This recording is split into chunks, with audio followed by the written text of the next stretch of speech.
अस्सलाम वालेकुम रहमतुल्लाहि वबरकातुहू। देखो, माल की ज़कात के बारे में, जैसा नमाज फ़र्ज़ है ऐसा ज़कात भी फ़र्ज़ है। इसके बारे में बहुत सारे लोग पूछते रहते हैं कि ज़कात कितना करना, देना ज़रूरी। आम मुसलमान जो दीन से थोड़ा नावाफ़िक़ दूर हैं, दीन की समझ बहुत कम रखते हैं, ऐसे लोग ज़रूरी समझते ही नहीं। हालांकि नमाज बदनी इबादत है और माल जो है ज़कात है ना, वो माली इबादत है। जैसा बदनी इबादत फ़र्ज़ है, इसी तरह माली इबादत भी फ़र्ज़ है। अल्लाह ताला दोनों को साथ में कुरान में फरमाया, मफ़हूम खुलासा, व आक़िमुस्सला व आतुज़्ज़का, तुम नमाज कायम करो, ज़कात अदा करो। मोमिनीन की सिफ़ात भी अल्लाह कुरान में जगह जगह फरमाता है। मुसलमाना के सिफ़ात में ये भी फरमाता है कि वो नमाज़ पढ़ते ही, ज़कात देते ही, नमाज़ पढ़ते ही, ख़र्च करते ही, नमाज़ पढ़ते ही, खैर खैरात करते ही। तो नमाज और ज़कात को दो भी जोड़ा, बदनी इबादत माली इबादत दो को भी साथ में रखा। वाक़िमुस्सला वातुज़्ज़का, नमाज कायम करो, ज़कात अदा करो। तो मेरे अजीज़ दोस्तों, बुज़ुर्गों, भाइयों, बहनों, अजीज़ों, ज़रा गौर करो। जैसा नमाज माफ़ नहीं है, फ़र्ज़ है, अदा करना ज़रूरी है, इसी तरह ज़कात भी फ़र्ज़ है, ज़रूरी है, अदा करना है। उलमा से पूछो कि ज़कात कितना देना है, उलमा से पूछ के ज़कात अदा करो। हदीस में आता है, जो माल भी बर्बाद होता है, दरिया में, कहाँ भी, ज़मीन पर माल जो बर्बाद होता है ना, वो ज़कात को रोकने की वजह से बर्बाद होता है। हाँ, जिस माल की ज़कात अदा की गई, वो माल की हिफाजत अल्लाह कर लेते हैं। हाँ, तो उलमा कराम आलिमा खुतबा देती हैं ज़कात के बारे में। लोग हाँ बोलती हैं, हाँ आलिमा को, उलमा को हमारा माल पर नज़र पड़ गई। कर को नज़र नहीं पड़ी, तुम्हारा पर रहम है। तुम ना बता रही अल्लाह के अहकामात, ताकि अल्लाह के अजाब से बच जाओ। ये रहमत की नज़र पड़ रही है। सो उलमा की, आलिमा की, दीनदारां की रहमत की नज़र तुम्हारे पर पड़ रही है, ताकि अल्लाह के अजाब से बच जाओ। वरना अगर माल की ज़कात हमें अदा नहीं करे, वो माल अल्लाह अजाब बना को खबर में आता है, हंसदे की शक्ल में आता है। हाँ, और पूछ पूछ को मारता है वो सांप। हाँ, डसता है, बोलता है, मालूम मैं कौन क्या, मैं माल हूँ, माल जो गरीबा से छपा छपा को, यतीमा से, बेवाओं से छपा छपा को, उठा उठा को रखता था। तो आज अल्लाह अजाब बना को भेजाए कर।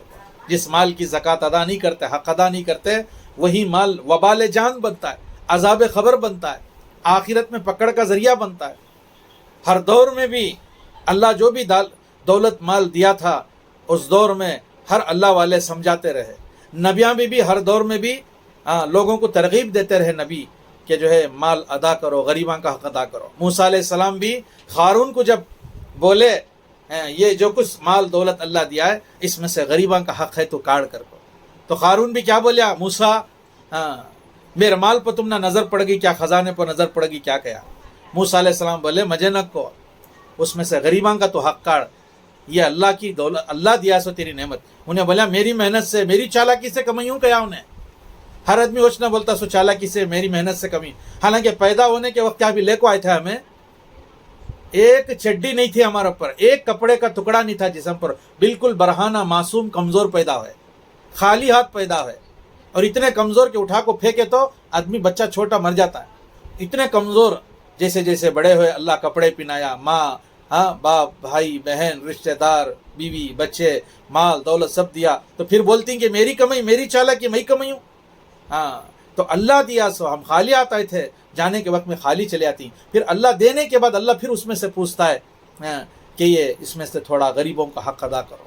फिर हमें बोलती हैं कि हाँ नज़र पड़ गई। तो मूसा अलैहिस्सलाम को ऐसा कानून बोलिया सो नज़र पड़ गई कर को। फिर मूसा अलैहिस्सलाम अल्लाह के अहकाम समझाते रहे, समझा नहीं।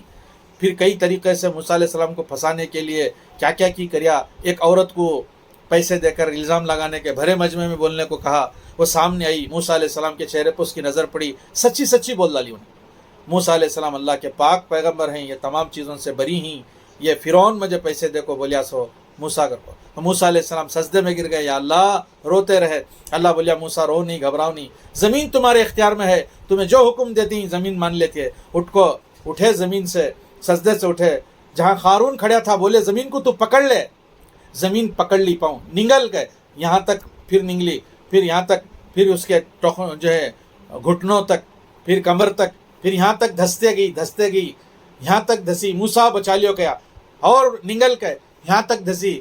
قارون بولیا موسیٰ میرا مال تمہیں غڑب کرنے, مال کھا لینے, تمہیں مال لے لینے, مجھے ایسا کرنے کا, ٹھہر جا کے زمین کو. زمین ٹھہر گئی. پھر بولا جاؤ اس کے پورے خزانے لے کر آؤ. 40 پہلوانہ, ایک روایت میں 40 پہلوان, 40 اونٹا سواریاں, بہرحال جو بھی ہو, اس کے خزانے کی کھلیاں لے کو جاتے تھے. کھلیاں چاویاں 40 بڑے بڑے پہلوان لے کر چلتے تھے. تو چاویاں 40 پہلوان لے کر چلیں تو پھر خزانہ کیسا ہوگا. تو سارے خزانے کا مال اور دولت جتنا بھی تھا سب لے کر وہ لے کر بولے کہ قارون کے اوپر ڈالو کر. جس جگہ دھس رہا تھا اس جگہ پورا مال ڈالے. پھر موسیٰ علیہ السلام بولے اسے نگل کے, اسے بھی نگل, اس کے مال کو بھی نگل کے. اسے بھی نگلی اور زمین اس کے مال کو بھی, خزانے کو بھی نگلتی گئی اور نگل رہی ہے, ابھی تک نگل رہی ہے, قیامت تک وہ دھستا رہے گا مال کے ساتھ. مصر کا سارا گندا پانی وہ اس کھڈے میں جا رہا, آج بھی وہ کھڈا ہے جہاں گندا پانی جا رہا ہے, جہاں قارون دھس رہا ہے. تو بہرحال یہ مال کا عذاب ہے, مال کا وبال. دنیا میں آخرت میں کیا نہیں عذاب دے گا. تو میرے معزز عزیز دوستوں, بزرگوں, بھائیوں, مال اللہ کی یہ بھی ایک نعمت ہے. اگر اسے صحیح استعمال کر لیے وہی جنت کو جانے کا ذریعہ بنتا ہے. اگر اس کا صحیح حق ادا نہیں کرے پھر وہی مال وبال جان, دنیا میں بھی عذاب, آخرت میں بھی عذاب. اللہ کرے اللہ مجھے بھی جو ہے زکوٰۃ کاٹنے کی توفیق دے. اللہ غریبوں پہ, یتیموں پہ, بیواؤں پہ خرچ کرنے کی اللہ مجھے توفیق دے. اللہ پوری امت کو بھی, پورے امت کے مالداروں کو بھی اللہ تعالیٰ توفیق دے کہ غریبوں, یتیموں, بیواؤں پر رحم کریں, خرچ کریں, لٹائیں. ہم اللہ کے واسطے غریبوں پر خرچ کریں گے, محتاجوں پر خرچ کریں گے, لٹائیں گے, اللہ ہمارے اوپر لٹائے گا. ہم گن گن کے دیں گے, اللہ ہمیں گن گن کے دے گا. ہم بہائیں گے, اللہ ہمیں بہائے گا. لٹائیں گے, اللہ ہمارے اوپر لٹائے گا. تو اللہ مجھے بھی توفیق عطا فرمائے, آمین.